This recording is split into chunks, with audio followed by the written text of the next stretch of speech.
তার নাম স্বাধীন দেশ। মুকুল দাস, বয়স ৯৯।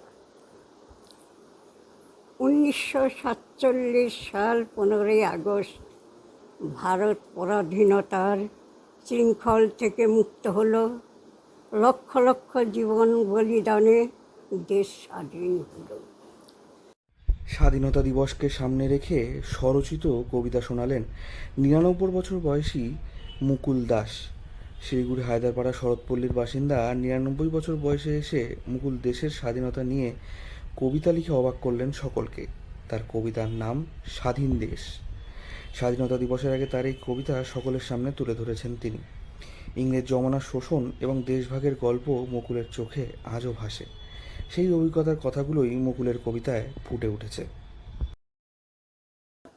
আমার পড়াশোনার ইচ্ছা একদম ছোটোবেলার থেকে। আমি আমার সন্তানদের নিয়ে আমি শুধু পড়াশোনায় মেতে থাকতাম।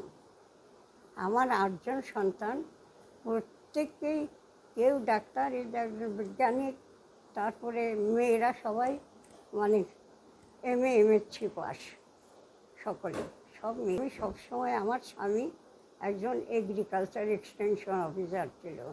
সে বলতো, বাইরে চাকরি করতো, সে বলতো কি যে আমি তোমার কাছে কিচ্ছু চাই না, শুধু আমার ছেলে মেয়েদের লেখাপড়া এইটুকু তুমি দেখবে।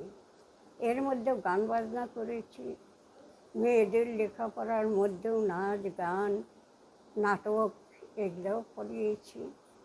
এইসব নিয়ে মেতেছিলাম। লেখাপড়া আমি সেই ছোটোবেলার থেকেই আমি ভালোবাসি। আমি যখন প্রসঙ্গত ১৪ বছর বয়সে মুকুলের বিয়ে হয়ে গিয়েছিল। পড়াশোনা সেভাবে করা হয়ে ওঠেনি, তবে পড়াশোনার অদম্য ইচ্ছে ছিল তার। রোজ সকালে উঠে পেপার পড়া থেকে শুরু করে বিভিন্ন গল্পের বই, সাহিত্য চর্চা করে থাকেন মুকুল দেবী। এগুলোই তার বেঁচে থাকার রসদ বলে জানান তিনি। মুকুল দেবীর কথায়, তার ৮জন ছেলেমেয়ে তিনি সবাইকেই উচ্চশিক্ষিত করতে পেরেছেন।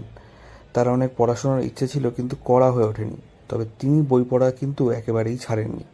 আজও তিনি সময় পেলে সাহিত্য চর্চা করেন, ডায়েরিও লেখেন। আমরা তো সব দেখেছি। কেন, আমার কবিতা স্বাধীনতা দিবস সম্বন্ধে আমার এমনি লেখাই আছে, এমনিতেই লেখা আছে। আমার খাতাপত্র ভর্তি লেখা আছে।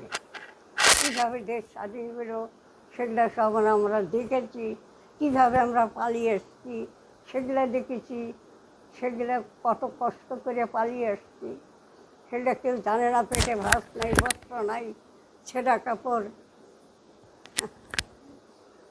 তাঁবুতে থাকা, কত কষ্ট করে। হ্যাঁ, সেই দিনগুলি মনে করি আমার কবিতা লেখা। এখন আমি দেখতে পাই, সেই দিনগুলি আমি দেখতে পাই। মুকুল দেবীর কথায় আজও তার চোখে দেশভাগের সেই চিত্রগুলি ভেসে ওঠে। সেই সমস্ত জিনিসগুলি তার কবিতার মধ্যে তিনি ফুটিয়ে তুলতে চেয়েছেন। দেশভাগের প্রতিটি কথা তিনি তার ডায়েরিতে লিখে রাখেন। ৯৯ বছর বয়সে এসেও ডায়েরি লেখা কিন্তু তিনি ছাড়েননি। ভাবলে অবাক লাগলেও এটাই কিন্তু সত্যি। মুকুল দেবীর ছেলে নির্মলেন্দু দাস বলেন, মা আগাগোড়াই সাহিত্য চর্চা করতে পছন্দ করেন। সময়ের অভাবে, সংসারের টানে সেই সময় হয়তো কবিতা লিখে উঠতে পারেননি, তবে আজ ৯৯ বছর বয়সে এসে তার কবিতা সত্যি তাদের অবাক করেছে। শিলিগুড়ি থেকে অনির্বাণ রায় রিপোর্ট, লোকাল ১৮ বাংলা।